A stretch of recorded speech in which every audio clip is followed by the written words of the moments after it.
All right, good evening. Welcome to another in the Magic City Books virtual author event series. My name is Pat Kowitzel, and I am the buyer and author program coordinator at Magic City Books. I want to thank you all and welcome you this evening for our, we are up over 100 now, well over 100 virtual events since we started this a little over a year ago. And actually, I know a lot of you have probably been seeing in the news, just sort of like, we're at that 1 year anniversary mark of when things really started to shut down. Last year, this Thursday, so it was Thursday, March 12th, we were originally scheduled to welcome Eric Larson, author of The Splendid and the Vile.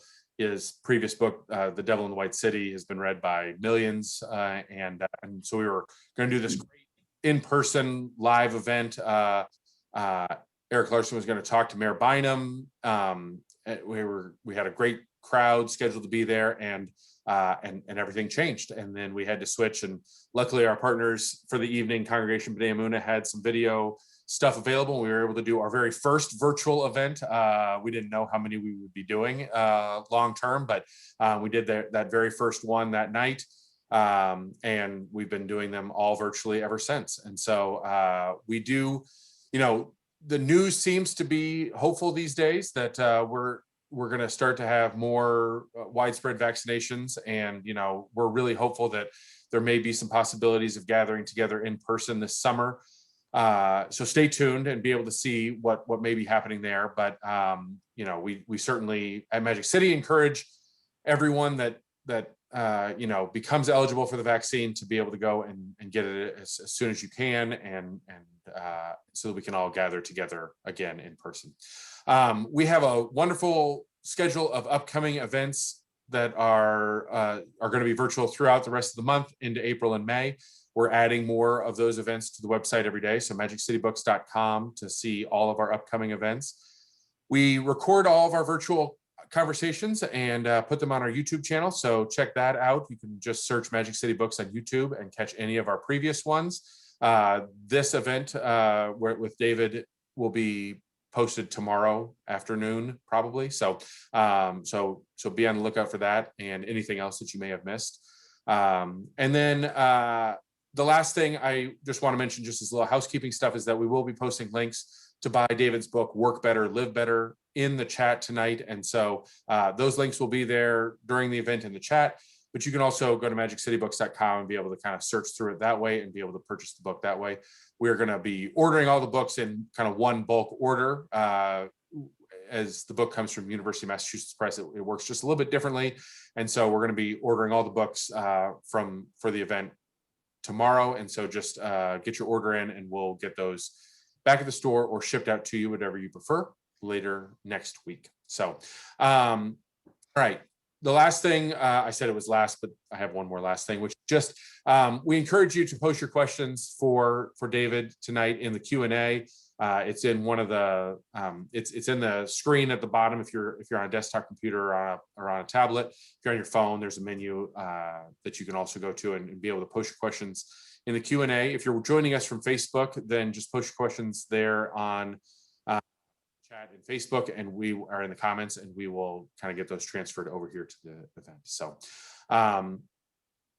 this is kind of a special opportunity. One of the things that we really enjoy doing as an independent bookstore, which is being able to have kind of interesting conversations with our local academic community. And David's book, Work Better, Live Better, is one that we're really excited to be able to kind of present tonight.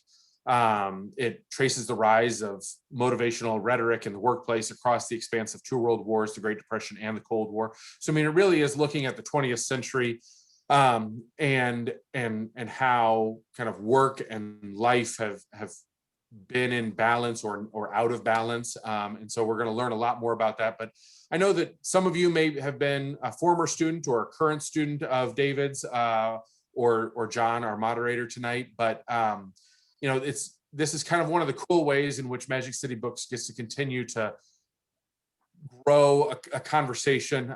Many of us, don't get this all that often in our daily lives. And so the opportunity to kind of be able to listen in and learn sort of like getting to sit in on a lecture from a great university professor. And so we're really excited about that. David is joined tonight by his colleague, John Kinder, who's a professor of history at Oklahoma State University as well. And we're really thrilled to be welcoming David Gray and John Kinder for a discussion of David's work, Work Better, Live Better. Gentlemen, have a great program. Thank you. Thank you. Thank you so much. So hello, everyone. Again, I want to thank you for taking the time to come out to have this conversation. I think events like this are incredibly important, and they're very much what we want to support, you know, and coming from OSU. So my name is John Kinder, and I'm Director of American Studies at Oklahoma State University. And I've been lucky enough to work with David for a long time. And I'll be the moderator tonight. And what that means is that I'll start by asking a few questions, but I really want to open it up to the audience. I can see the chat on my end. So if you can put your questions there, if not, if they come in elsewhere, I think they will be forwarded over to me. But yeah, so I have my questions, but I'm hoping you have your questions as well. So a little bit about David Gray. So David Gray is teaching assistant professor of American Studies at Oklahoma State University. And what that means is that he teaches a wide variety of classes, but he really specializes in the study of work and in labor in American society. And before coming to Tulsa, he earned his BA in Lancaster in the United Kingdom. And then he went on to earn a PhD in American Studies at the University of Minnesota. But of course, the reason we're here is that he wrote this amazing new book called Work Better, Live Better, Motivation, Labor, and Management Ideology, which was published by the University of Massachusetts Press. And this book really tackles one of the most common, most sort of in your face, most sort of central ideas that surround workplace management today, which is motivation, right? So how have ideas about motivation changed? How have they evolved? What do they mean? And more than that, one thing that's really exciting about this book is that it tells us a lot about our obsession with motivation today. So with that in mind, I've got some questions, and I hope to hear from you as well. So Dave, how are you doing tonight? Doing pretty good. Been doing Zoom from about 1:30 today. So it's a long day, but kind of been looking forward to this. Yeah.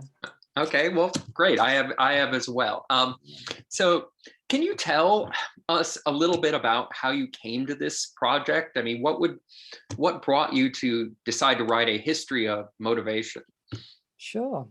Well, when I began my university days, back in Lancaster, I kind of gravitated to the theme of work. And, I don't really know why that happened, but I was very kind of interested in what happened with work and workers in America after World War II, because it seemed to me that that was a period when a great many things changed. As we know, the New Deal of the 1930s empowered labor unions, and coming into World War II, workers had, incredible status in American life. This is sort of the period when, work becomes part of, the national language in some ways. And so, work is and its sort of importance in national life are very much at a high point. And so it seems like things are going well for workers. And of course, as we come into the post-war period, we've got rising wages because of all of the new wage rises that labor unions have negotiated and all of that. And so things are kind of looking pretty good. But on the other hand, workers are also losing ground and a little bit sort of out of the vision of the mainstream society, but evident to workers themselves is that things are beginning to kind of fall apart a little bit. And that's because labor unions were really losing their power.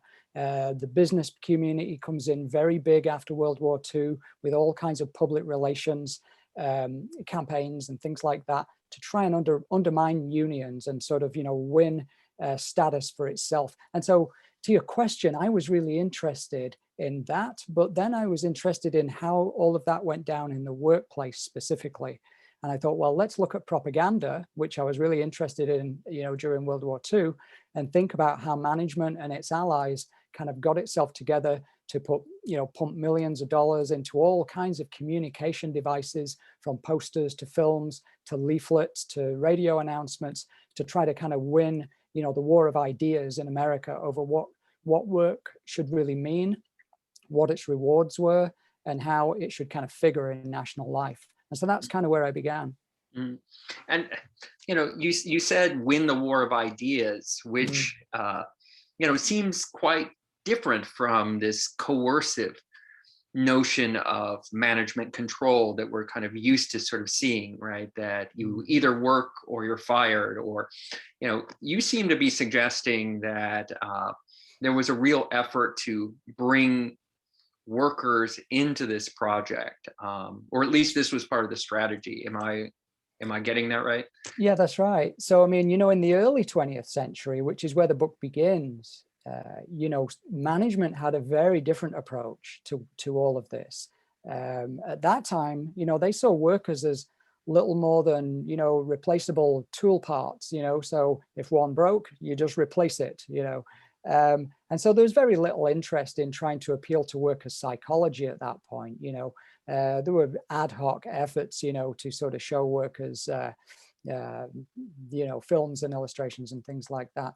But it really begins to change once you get into the 1930s in a very big way. And that sort of comes, rushing in the post-war period, even bigger.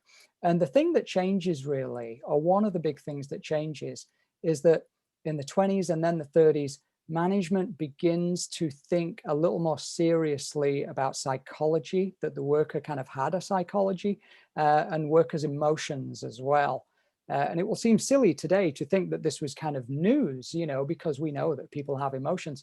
But in the early 20th century, managers and their allies didn't really think about that. They saw workers as basically,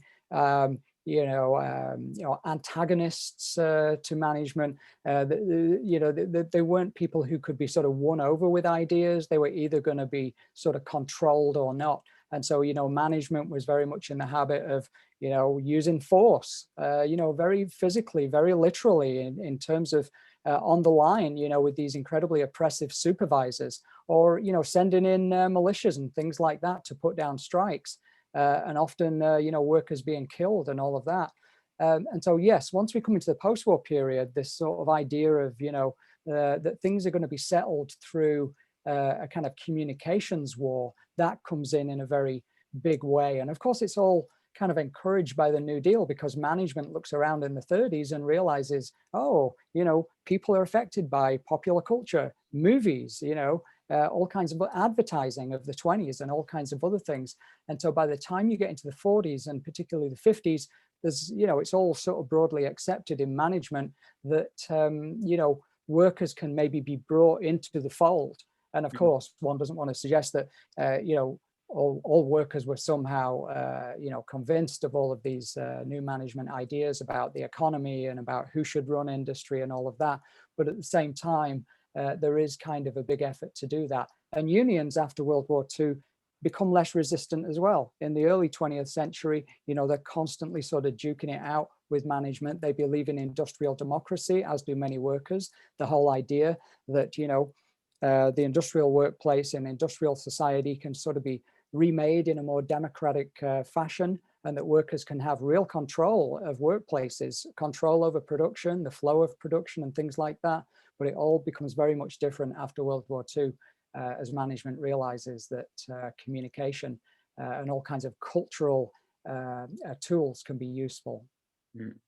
So that's the big story that you're telling, this kind of evolution of ideas about motivation and management over this period. Can you sort of clarify for people who haven't read the book yet, when you're talking about motivation, like what are you talking about? Like, what is motivation? Like, how do you think about that term as you're writing this book? Yeah. Yeah, and it has a number of different meanings, doesn't it? Like today, you know, we might think of it a little more literally. You know, there's a great deal of work in the social sciences and by people in business schools all about, you know, how to motivate people more effectively and all of that stuff, right?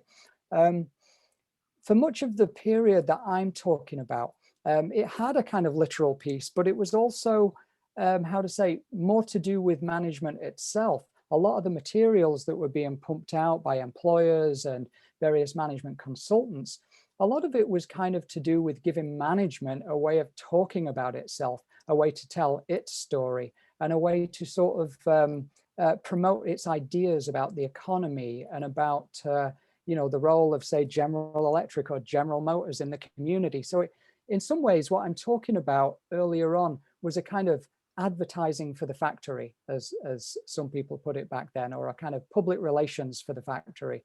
And the question of you know, where this ultimately, you know, some people might ask, well, were people motivated? You know, and that's a good question.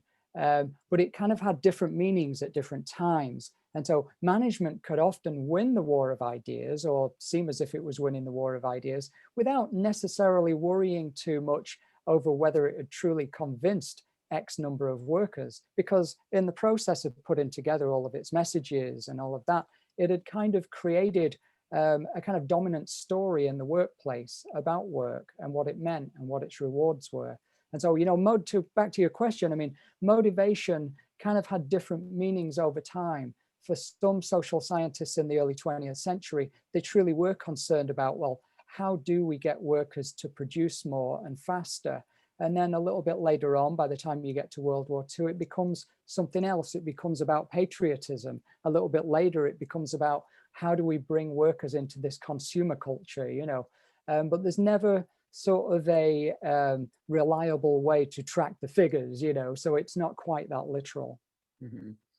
So, I mean, what's really interesting is that you seem to be telling a story in which, you know, management is concerned that workers will not work or work enough. And so it seems like, you know, one of the great parts of the book is you're always talking about all of these various schemes that they come up with, schemes in the workplace to, you know, games and all of these things to get people more invested. Why did they feel like they needed to do that? Why did they feel like that was so important when, you know, just people need to work, people need to eat, you know, what led them to take that extra step? Right. Well, part of it is that they realize, you know, in the early 20th century that, you know, millions of workers are looking at management and seeing management as inhumane, you know, seeing it basically as controlling, exploitative, and things like that. And there's a great deal of bad press for management as well. I mean, if we think about the early 20th century, we're in the progressive era, and the big thing that's going on there, of course, is reform. And everyone that's involved in the progressive movement is for reform. And the idea is for management that if we don't reform, you know, we are going to be sort of cast aside and seen as anti-democratic and things like that. We need to clean up our act. We need to be seen as somehow democratic institutions, progressive institutions as well. And so, you know, that's sort of the first part of it. Is all sort of to do with perception management. You know, it's how can we be seen as somehow being aligned with workers' interests. And so, you know, a lot of the materials that come out, be they, you know, posters and films and leaflets and announcements and speeches in the factory and all that kind of stuff, are meant to kind of generate this general perception among workers that management is to be trusted. And of course, that wasn't necessarily the case. You know, management may have had some benevolent activities and so forth, but by and large, it was simply interested in extracting more money from the worker and getting more out of the worker at lower cost. And so in terms of, you know, why they felt that they needed to try to bring workers into this, well, part of it is perception management. And, you know, the other part is simply that management is in a war with the unions all the way through this. Who is going to be the institution which is going to win hearts and minds? And the unions are sort of crafting their own motivational publicity throughout this period as well, which I touch on a bit. I mean, this is principally a book on management propaganda and ideology, but unions themselves have sort of their own communication war going on as well. And so there really is kind of a battle for for support, between these two big institutions. So for management, it becomes, terribly important, so that it can kind of present itself in the public eye as, aligned with workers' interests. It's not to put you on the spot, but, your point about the kind of the image we have of management, right? It's certainly not a kind of positive image that's been sort of passed down through popular culture. I mean, can you think of a movie or a novel that has a positive image of management in which management comes off well? Well, I mean, as we look around our culture today, it seems to me, I'll come to movies in a second, but I mean, just in terms of sort of the prevailing image of management and business today, I mean, if we walk into any, high street book chain, what do we see? We see rows and rows and rows of books, which is all sort of, business self-help, how to be a better manager, how to get more out of your workers and so forth. And you can take you like 5 minutes to get to the end of those shelves. Now, if you want to look for the history section, as you know, you and I will sort of walk to the back, and it will take us a while to find those books. And then we've got like one shelf. So in terms of sort of the general kind of understanding that we have of management, I think it's in the culture, it's really kind of a positive one. But what doesn't really get seen is this kind of history of the ways in which people have really been trained in many ways through a period of many decades to adopt a different perspective on management, and all of that is sort of comes out of this ongoing kind of contestation between management and labor in the middle of the 20th century that in many ways we've sort of we're not terribly conscious of. I mean, many people are, we are, but most people aren't, and so. Oh, but you were asking about movies.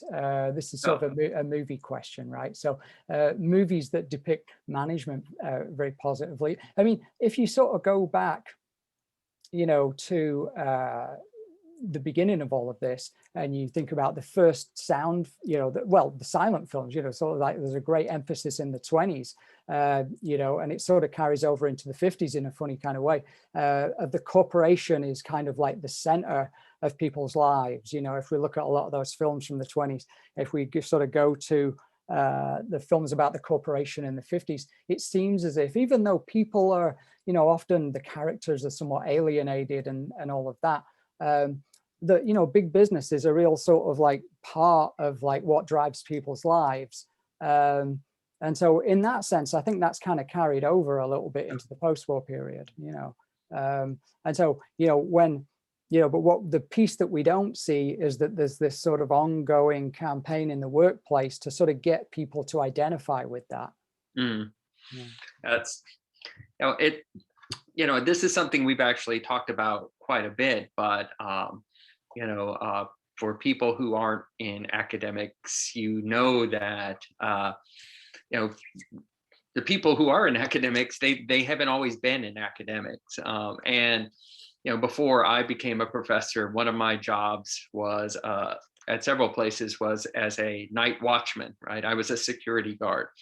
And in my security guard office, it was a fairly typical office. And I just remember seeing all of these little pictures that motivational posters and that sort of thing. And so when you started talking about this, I kind of had a sense of this, but I know you have an interesting work life prior to becoming an academic yourself. And I don't know if you can you tell us a bit about that and how it might have shaped your thinking about this project?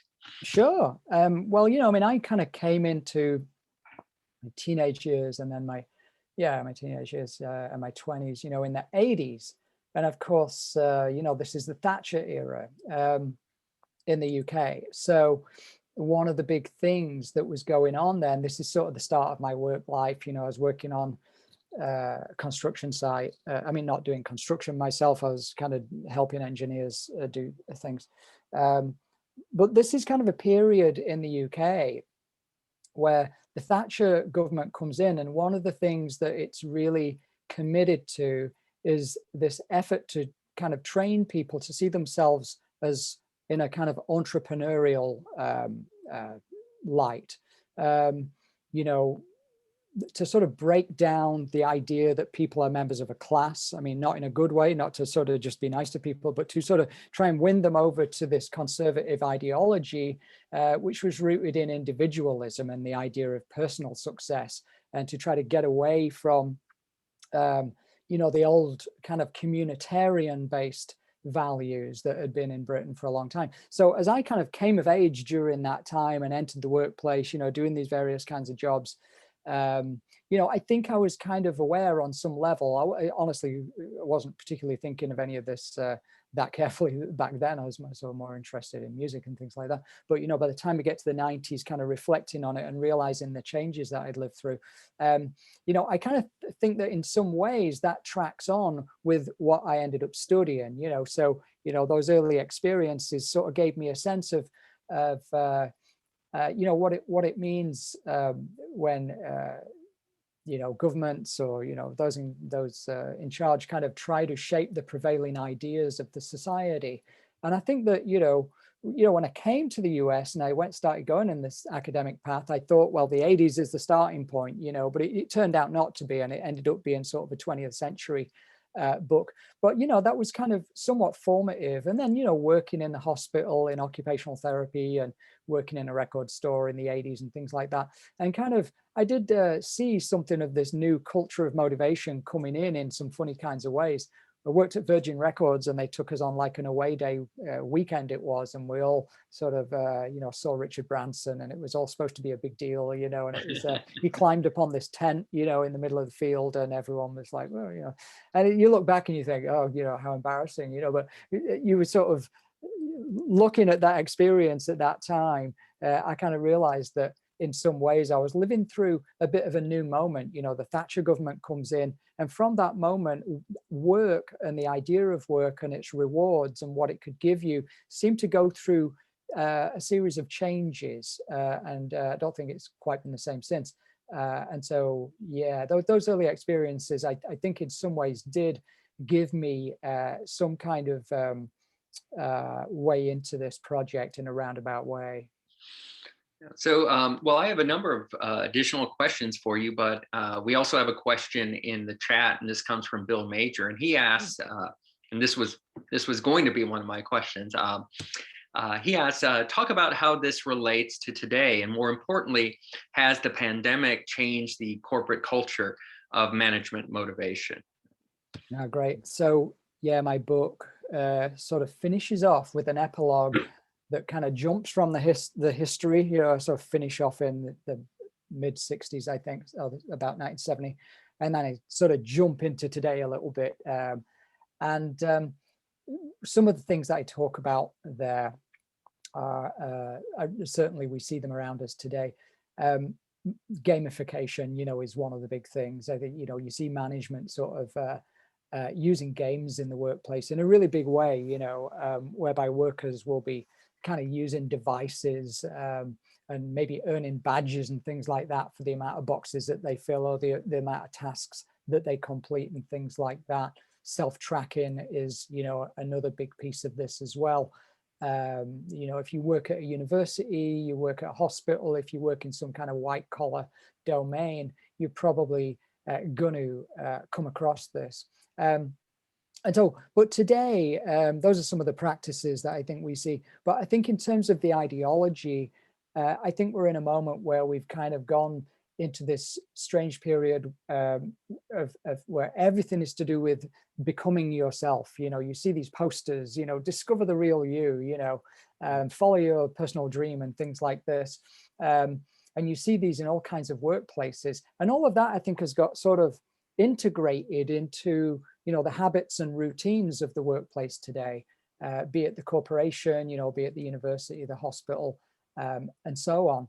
And all of that, I think, is kind of fused with all of this stuff about wellness. There's a few years ago, wellness rhetoric started kind of coming in, and it seemed kind of new, and now it's kind of become yet another motivational tool. We go to the wellness meeting, or we participate in the wellness program, and I've got my self tracker and things like that. So I think those are some of the things that are going on, and it seems to me that all of that is connected with the self-improvement industry, which is very big today.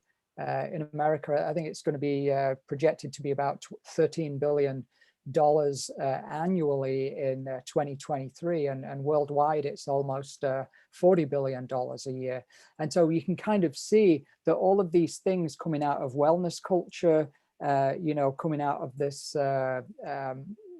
stuff about personal development and the personal development industry and things like that, the self-help industry, they're all sort of finding their ways into the modern workplace. As I say, I kind of touch on it in the epilogue and try to sketch it out a little bit. But my next project, will be to sort of do more of a sort of in-depth study of it for the next book. So that's really where I begin. So in answer to, I think it was Bill's question, that's really my starting point. And at the moment, I'm just trying to sort of sketch all of that out. And if people have interesting experiences in the workplace with motivational culture, feel free to let me know, because I'm really interested. So I want to build on that a little bit.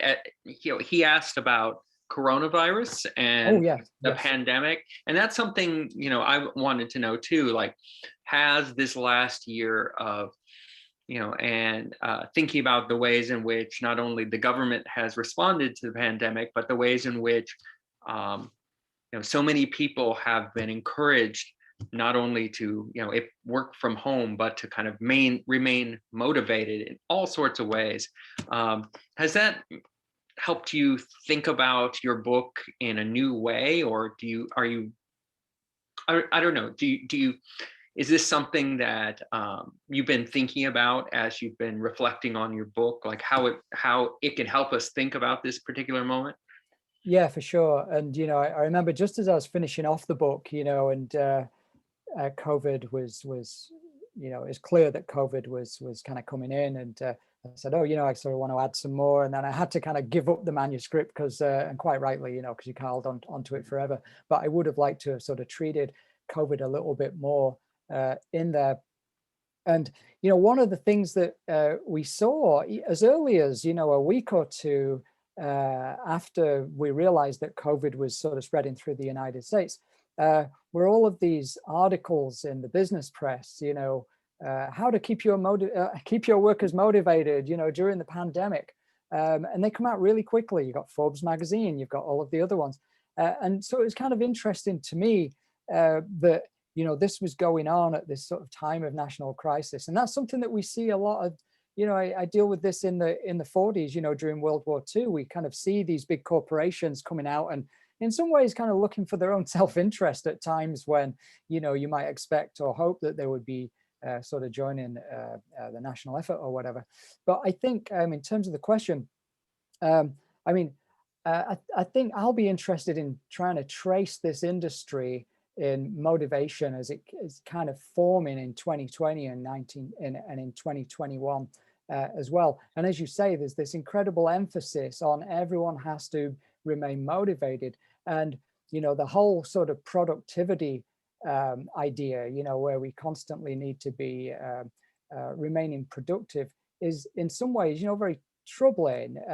And the question of what's going to happen to work when the pandemic begins to recede, or when it really comes under control, is going to be an interesting one. There are conversations now among people about what comes after paid employment, what comes after COVID. Is the workplace going to which pieces of it are going to sort of be left permanently changed, and which pieces are going to just sort of revert back? And I think it's kind of too early to say, honestly. I mean, there are conversations about literally down to kind of like where people work. Our company's going to be able to sort of keep paying rental on these large buildings downtown and things like that, when many workers is going to be remote, working remotely.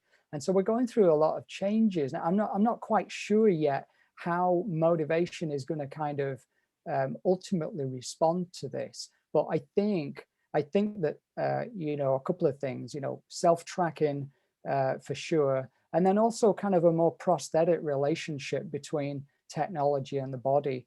And we're already seeing this now in this precedes COVID, but with Amazon patenting the tracking device for warehouse workers, which is placed on the wrist, and if the worker reaches up and puts the item in the wrong bay, it will give the worker an electric shock. And so there are all kinds of things that are kind of happening before we get to COVID that I think maybe have more longevity, and I'm just not quite sure yet where things are going to go in the wake of COVID itself.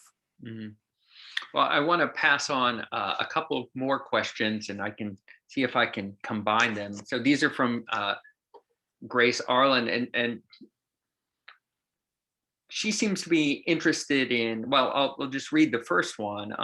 It seems pretty clear that management controls a lot of the media and thus its own perception or ability to control workers. As those on top of management chains become more powerful as we progress through capitalism, do you think it will become more difficult for workers to access the history of its inherently exploitative nature? And the second question is, sort of builds upon that one, essentially suggesting that these issues are going to become more and more urgent given the increasing precarity of a 21st century capitalist workplace, of gig workers and low unions and COVID might have just accelerated this thing. So I know you're talking mainly about the past, but I don't know, can you sort of tell us a little bit about sort of how your history can help us understand some of these anxieties about management and precarity, in the recent past and maybe going forward? Sure. That's these sort of questions about where we're going with work are terribly important. And, there is kind of an assumption sometimes that, things are sort of, going to sort of get better, and they don't. I mean, where we are today with the world of work is pretty dreadful. For really since the early 1970s, as we know, wages have entered this long and steady decline. Workers have had less protections, less economic security, because unions have just been, kind of sledgehammered by the business community and so forth. And so we're in a really difficult place. But we also see, workers galvanizing, to support to, for example, in Amazon, trying to unionize there. And this is really kind of an important thing. And we never really know how things are going to pan out. But it seems like, this effort to kind of, have some kind of resistance toward management, toward these terrible practices, toward these policies is really kind of coming together in some ways. And so I think it sort of remains to be seen, but certainly people that study this, people that write about contemporary labor, they're quite hopeful in some ways, because as we look around, we kind of see these movements happening, not in sort of the traditional kinds of industries, but in industries where you maybe wouldn't expect it, and really since the 90s, there's been a big movement in the service industry, to unionize workers. And so, it might just, it seems in some ways as if we're kind of back to where we were in the progressive era, where we've got these kinds of, powerful forces kind of coming out of business and management, but then you also have kind of a response as well coming from below. But at the same time, I wonder, at least then there was a hope for industrial democracy. And now, so much has been sort of sledgehammered away from economic security in the last few decades that we're, as you say, we're in sort of a more precarious position. But one of the interesting things that we see is that management always keeps responding and finding a new language to use at these times when it seems like it doesn't really have any more rewards left to give. I write in the book that we're kind of in a period of diminishing rewards, and yet management seems to keep reinventing its language. Now we're in this period, where they're collapsing this distinction between play and work, through games and team building and all of that sort of stuff. And then you've got on sort of the harsher side of motivation, I guess, all of the technologies attached to the body. And so these are sort of tough times for workers in many ways. And management is kind of able to rally itself, it seems, but it may just be that, things are happening as well that will, be ultimately kind of favorable for workers. So, well, given that, this is a book talk, and I assume everyone here is interested in the work of writing, I know I am.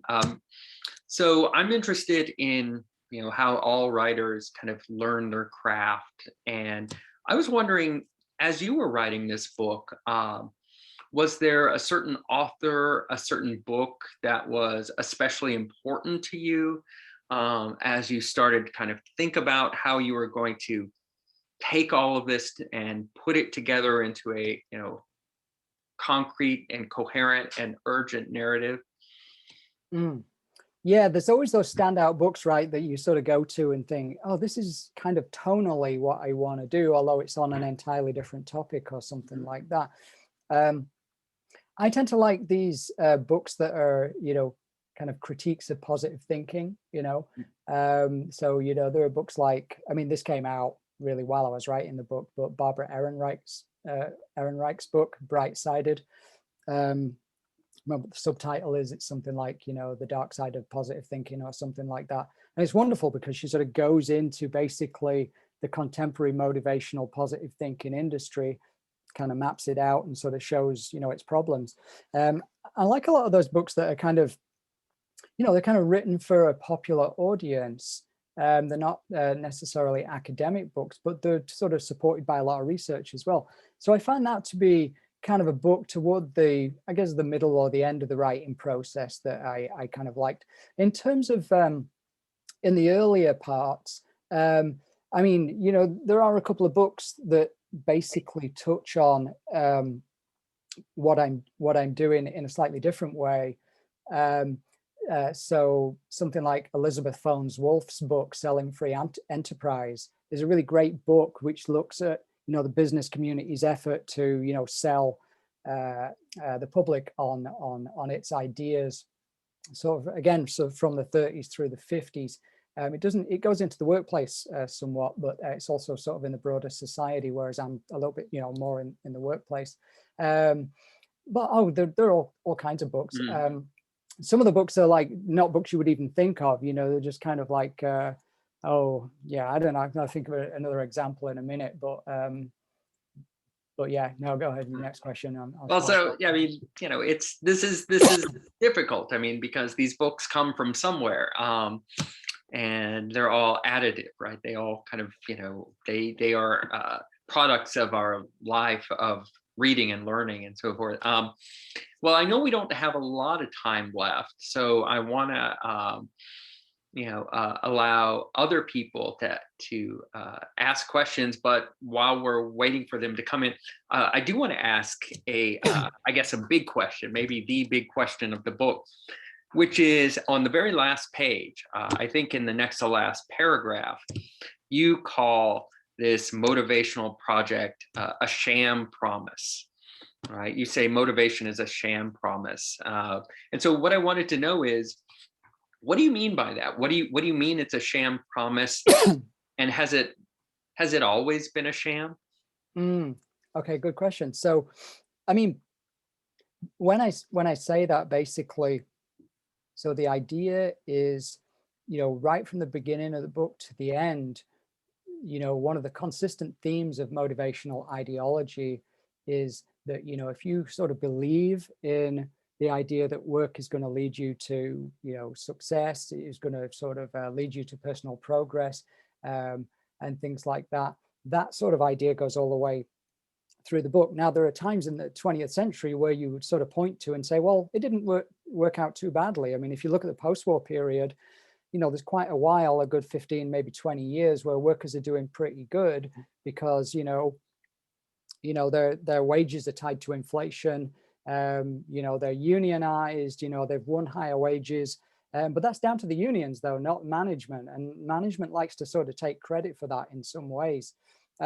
As we come into our own day, we see, and I've mentioned it before, we live in a period, I say, of diminishing rewards, where management can no longer offer sort of the economic rewards that it used to be able to do in the post-war period. And so, a lot of these promises that we hear through wellness culture, through communications in the workplace today, they're really quite empty. And the most that they seem to be able to offer is this idea of following your own footpath, or whatever it will be, becoming, finding your dream and so forth. This whole idea of do what you love, which is, there's a great book about this by Mia Tokumitsu, and she critiques this whole culture of do what you love, which is held up to us today as this wonderful thing. But in actual fact, as she shows, what often goes on in this idea is that people are sort of compelled to, take jobs, presumably that they are going to love, and they're very badly compensated. We're talking about unpaid internships and things like that, working at some kind of cultural institution because it ostensibly offers some kind of status, some cultural status. And so in that sense, the motivational messages that circulate today have to be a sham, because there's really nothing that can be offered anymore at a time when work is so hard to come by, when work is often so badly compensated, certainly in the gig economy, right, which is where so many people work today. And again, it's sort of a little bit like the 80s, when everyone was encouraged to think of themselves in this kind of entrepreneurial way. Well, what do you get from that today if you're a gig worker? Well, you're going to be badly paid. You maybe have 2 or 3 jobs or even more, and probably no protections either, and so, when I say that motivation is a sham promise, I mean, I think for the most part, it kind of has. There was times in the early 20th century when maybe if you were working for a certain firm, you would get all of these things. Maybe you'd get some benefits, maybe you'd get some protections, maybe you'd get all kinds of other things. But that's kind of gone now, and it's going to be interesting to see where this continues to go. But it doesn't seem as if that is coming back. And so whatever management can offer today seems to be pretty empty, as far as I can see, in terms of tangible rewards, at least.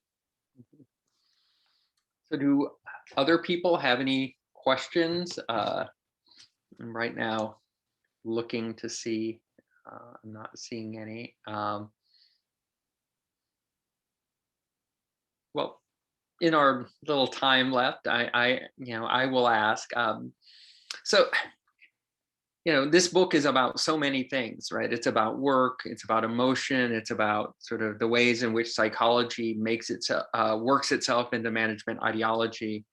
It's about visual culture. It's about the Cold War. It's about the interwar period. It's about unions. But it's also, and this gets to some of the questions that were asked earlier, it's about capitalism. And I know, supporters will think of capitalism as this meritocratic system in which people have unique freedoms, unique economic freedoms. Well, whereas, of course, critics will suggest it's this crushing system of exploitation, which all kinds of forces, state violence, institutional racism, labor laws, all of these things are harnessed against workers, right? It seems like you're telling a slightly more nuanced story about how exploitation works. Is that right? Have I misread your book in that sense? I never heard it put that way, but I think that's fairly reasonable. I mean, I think, when we look at the middle part of the 20th century, I think we kind of have to say that even though, work is incredibly, brutalizing and gets more so actually after World War II, there is at least that economic compensation coupled with a certain amount of economic security. But I mean, that's been won by the unions, with the backing of the New Deal. And so, it's not so much that capitalism is necessarily good. It's more that the things were set up during that period in such a manner that labor unions, with the backing of the state, were able to, extract a better deal for workers for a couple of decades. And so I suppose that would be the nuance. But, in that development, workers also lost the earlier dreams of industrial democracy, which really would have been, sort of a route to a very different kind of reality, in the sense that, workers would have control over production, the speed of production, and would maybe not lose their traditional craft work and things like that, because they would sort of have ownership of the industrial system in a way.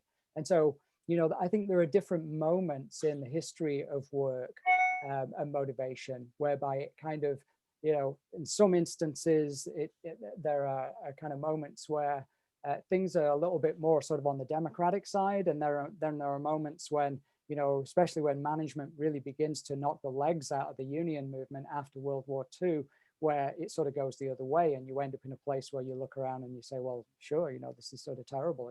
Capitalism isn't good. So I mean, ultimately, it's always working against workers' interests, as far as I can tell. But there are moments where workers manage to come out on top a little bit for a while.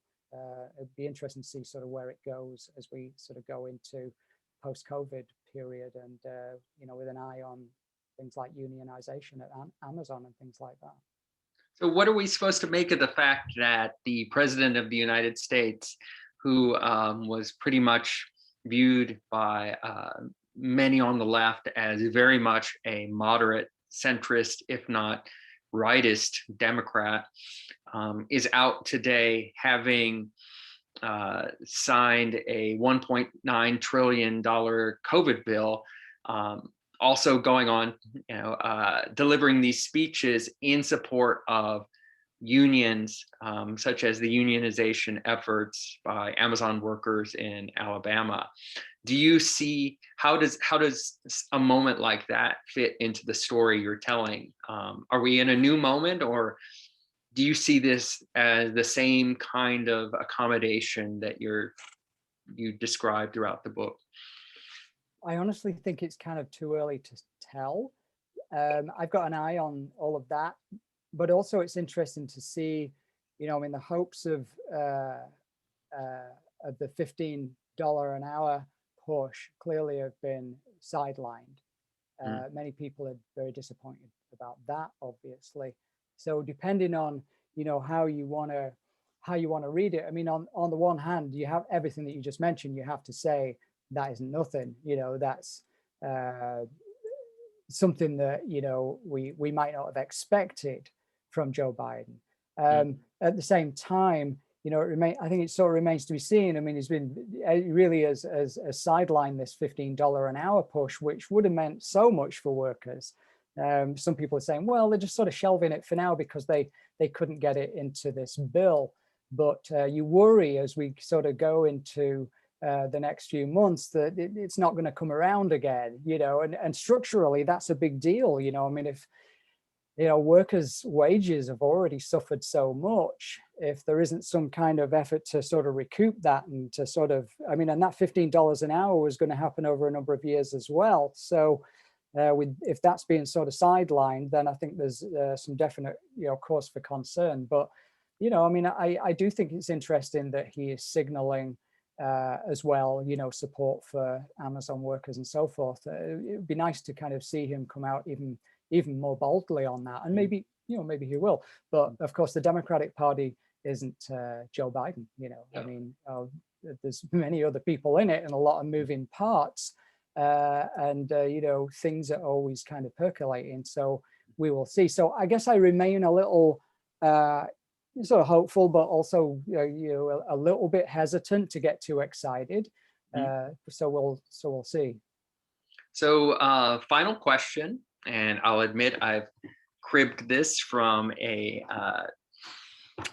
UK radio show, which is, what is the question that you wished I had asked you?